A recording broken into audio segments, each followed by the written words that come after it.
Welcome to Craft School. We're going to start our felt series with a little bit of Felt 101, and I'm going to talk about the different styles of felt you can use and all these different tips and tricks to make these gorgeous projects. Felt is one of my favorite new materials, after paper that is, of course, and you can use it to make kids' toys.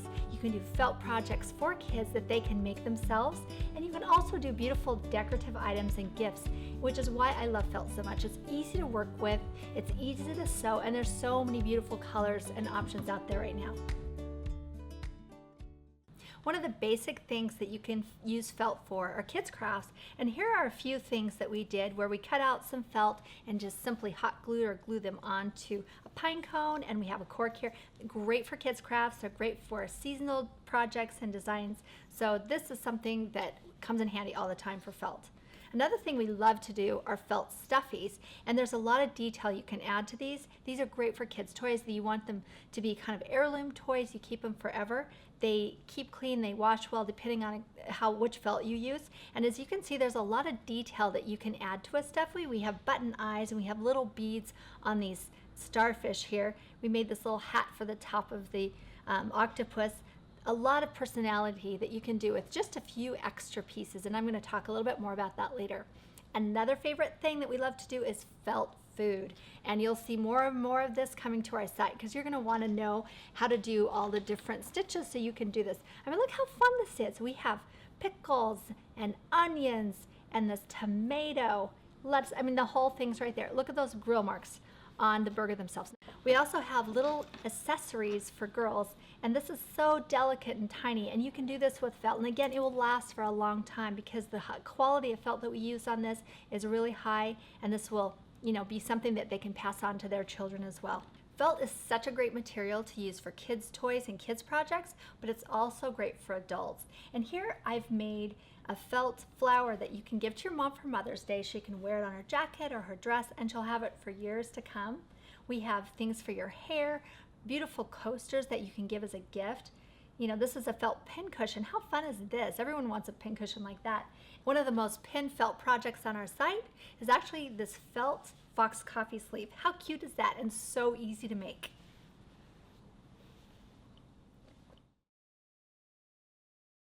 So let's talk about felt, because there are different kinds of felt, and it's really important if you're going to fall in love with it that you know exactly what to use. So there's the felt that you buy in the craft store, and quite frankly, it's really hard to work with. There's some of it that's made out of recycled bottles, and that's nicer. It has a nicer touch to the hand. However, it does stretch and it almost rips apart really easy. I mean, look at how this stretches and it doesn't snap back into shape. This is a very inexpensive made in China felt. It doesn't feel very good to the touch. These two types of felt are actually perfect for kids. If you want to have kids crafts where they glue things together, perfect for that. But I don't use this felt for any of my long-term beautiful projects that need stitching because it's kind of a waste of my time to use something this inexpensive. The felt that we use the most is actually a felt wool blend, and there's about a 10% wool with the rest being acrylic, and this comes in beautiful colors. It has a nice touch, it feels good, the weight's great, it sews so nicely, and this is what we recommend for most of the crafts because it's reasonably inexpensive and you can use it for a lot of things.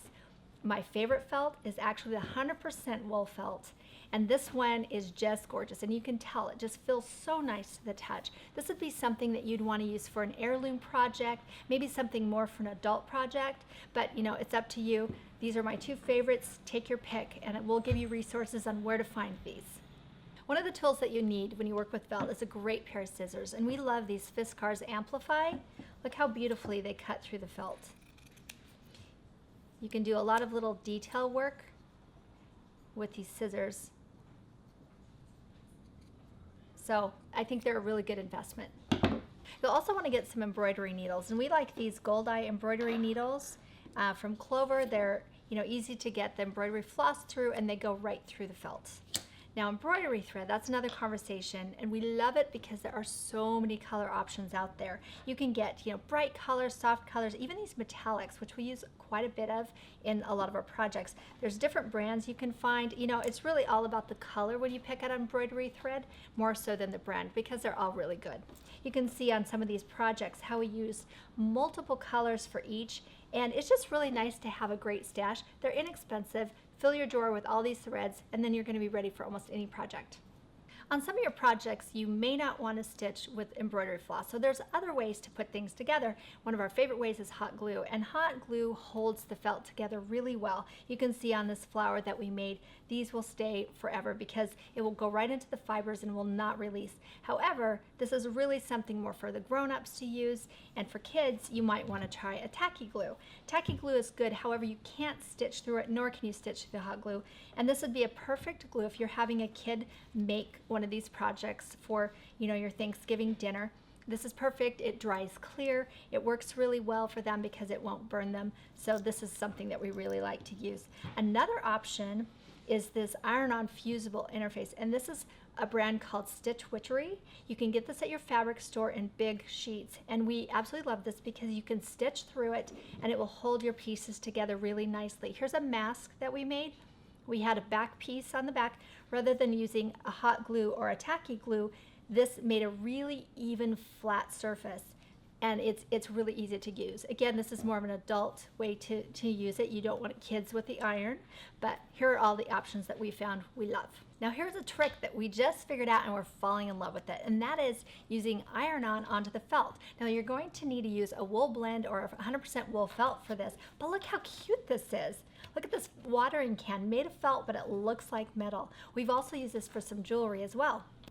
Another way to add some detail to your felt projects is with markers. Now we use any kind of art markers you can get at the art supply store, Winsor Newton or Copic. They're both really good brands. And I don't know if you can see the little bit of toasting on this bun. That was done with a little bit of a marker. Now check out this surprise. The burger has some grill marks, and that was done with a marker. Very easy to do. Here we did a little bit of a variegated color, and this was all done with the marker. And it's very simple.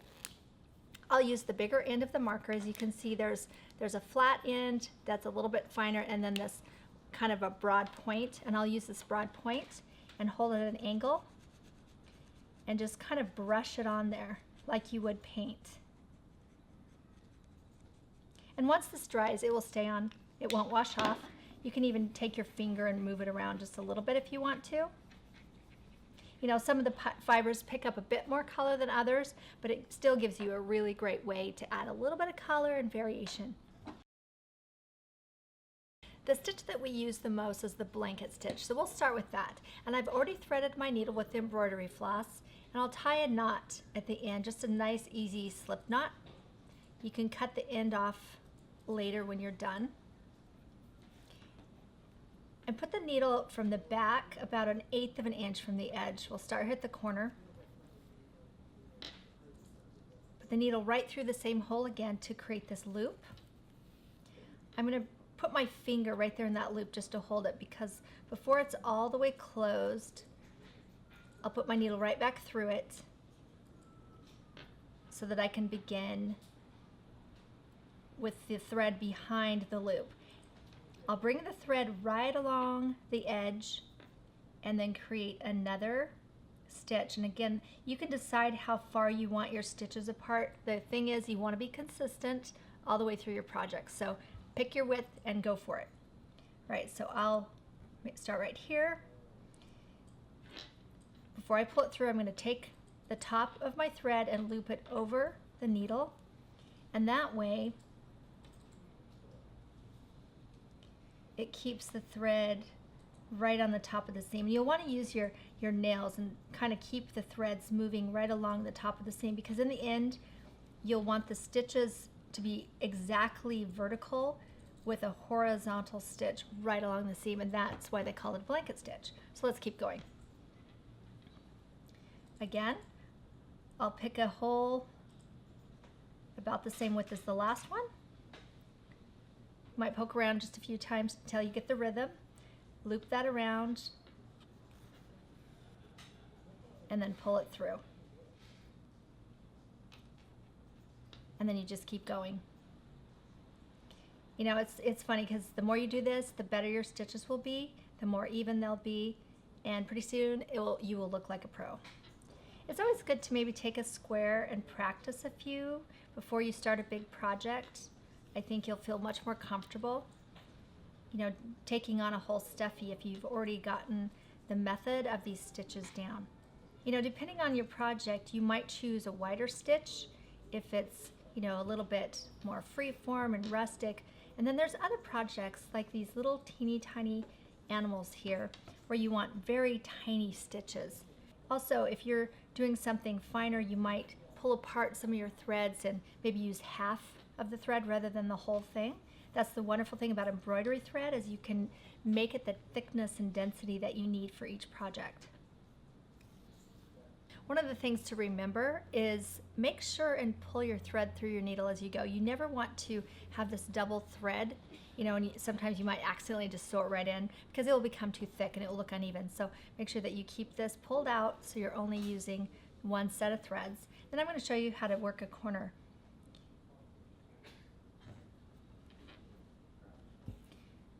The corners look really nicely if you can do it at a direct angle. So I'll put it right there at the corner and then I'll pull my thread through so that it ends at the point. And then I keep moving down the other side. That gives it a really nice finish. Now I'm going to sew together 2 layers, and if you want to, go ahead and run a pin through your layers to keep everything in place. Another trick, if you're working on a small project and you want to make sure that your stitches come out even, you can take a pencil and a ruler and you can actually map out your stitches. If you use a pencil, usually you can rub it off and you won't be able to see it, but this will give you a little bit more of a guide as you go around and make it, you know, a little bit easier for you to just stitch away and not worry about things coming out. So I've tied my knot, and to start a project with 2 layers, I'll actually put my needle through the inside of one layer so that the end of my knot is on the inside. Make sure it's tucked in. Bring that back through. And the stitch is actually exactly the same as what we've done before. You're just working with 2 layers, so you'll want to just be conscious about keeping things nice and even as you stitch around. I usually put a lot of thread on my needle because I don't like running out of thread when I'm working on a project. But if you happen to run out of thread, all you have to do is make for sure that your end and your beginning is also on the inside, and you can probably just make it look as seamless as if you had one long thread. It's an easy fix. When you're making these 3D stuffies or toys, you're going to need to fill them with something. So what we use is this polyfill, and you can get these in big bags at your fabric store, and this works really well for any type of stuffie. Another thing that we use is this quilt batting, and this is for those times when you might want a pizza that's not such a thin crust. It just gives a little bit of extra fill, makes it a little bit thicker, and it's perfect for those little projects where you want something thin but yet have some sort of stuffing inside, and it makes it nice and flat rather than making this a little bit more bumpy. I've worked my stitch all the way around the heart and I'm ready to fill it. Take my pin out, and I have my polyfill here. One of the things that I like to use is a pencil or a dowel with a blunt edge, a pointy edge, depending on what you need, or you can even use a chopstick for this. Just open that up and gently stuff it. Sometimes you'll want them to be stuffed soft, sometimes a little bit firmer. You can decide that as you go. And once you get kind of a big chunk of it put in here, you're going to want to work it back over to the other side. And then you might even want to take one of these tools, the pencil or the chopstick, and help you work it down into the little corners. Okay, I want to get it down into that point. I'm going to use my point there. That works really nicely. Kind of squish it and move it around with your fingers. Now I'll stitch this heart closed. Okay, last stitch. The way that I like to finish off my thread is to give myself a knot first. So I'll run that through this direction and then loop the thread around maybe twice and pull it through. Then, to make it really tight and you won't have the end showing through, I'll take my needle and run it right through the opening and back out through the other side of the seam. Pull my thread all the way through, and I'll clip that and then sort of move it around so the thread goes back inside the stuffie. Another stitch that's great to know is a running stitch, and we use it for all the details on these pieces. You can see some very large ones here, some very tiny ones on this little ear of the bunny, and oftentimes they're a little bit more decorative, but sometimes you might want them to hold another piece on. And you'll notice on this coaster leaf that the stitch is actually on just one layer because it's more of a decorative stitch and it's not all the way through. So you would do that before you sew them together. Now this stitch is really easy. It's exactly what you see. You just go back and forth, front to back, and the trick is just to keep things as even as possible. And I'll tell you, if it's not even, it looks a little more homemade, and that's okay too. Another really simple stitch is a whip stitch, and this is when you want to actually sew two layers together to hold them together. You'll see this right here on the ladybug. There's a whip stitch all the way around, and it's kind of like a blanket stitch, except you don't see the thread on the top, so you keep the thread underneath. You want to make your stitches as vertical as possible so that you have a nice even, line that goes along the edge there. Very simple. You may use this once in a while, maybe not as much. It's not as decorative. It's just a little bit of a simple way to add that detail without a lot of thread showing. I keep my whip stitches really close to the edge, just enough to hold it on. This is not going to be something that will be pulled apart, so you can be pretty delicate. Again, it's where you don't want a lot of thread to show. Another way to use either of these stitches are these little seed stitches, and these are very decorative. They're just to add the detail of little hairs on the forehead of your animals, and it's the same way. You just will randomly, you'll want to do it before you sew anything together, so it's just on one layer. So I wouldn't do it with two layers, but I'll just show you here. So I want to have just these little details in the center. Easy. They're almost like little embroidery stitches, adding color, texture, detail. You might even, add little tiny eyes by doing this stitch. You can make them big, you can make them small. Here's 3 different sizes for you to take a look at: tiny, medium, and large. The last stitch I'm going to show you is the French knot. You can see how we used a French knot here on our tomato to make these tomato seeds. Really cute. Sometimes they come in really handy. So I'll put the needle right through my felts, and then I'll take a very tiny stitch right at the same spot as where my needle came through. You'll wrap your thread around your needle. The more times you go, the larger your knot, and then very, very carefully you'll want to slide this through. You don't want your threads to get bunched and tangled, so you have to kind of do this gently. I'm holding all of those wraps so that everything stays in place, and pull this as tight as you can. Use your fingernails to push it down, and then put your stitch right back through the same hole, and there you have a French knot. I'll see you in the next lesson, where we will be making a felt project together.